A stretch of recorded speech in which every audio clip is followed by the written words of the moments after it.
The gray appearing tissue in a fresh cut spinal cord is called gray matter, and the white tissue is simply referred to as white matter.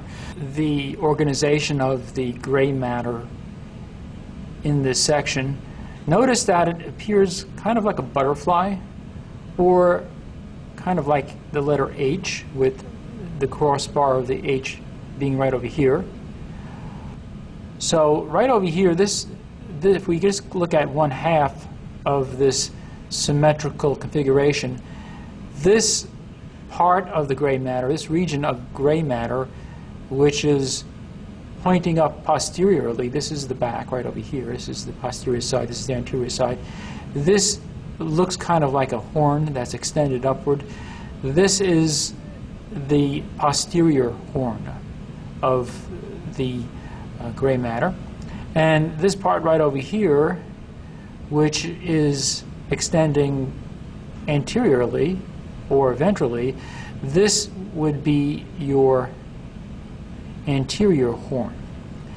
In certain regions of the spinal cord, you have a very pronounced bulge of gray matter over here and over here, and that region is referred to as the lateral horn. The crossbar of gray matter has within its center an opening,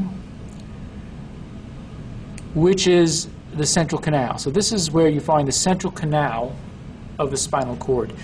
This region right over here, which is between the two dorsal or posterior horns, would be where you find the posterior white columns or the dorsal white columns of the spinal cord.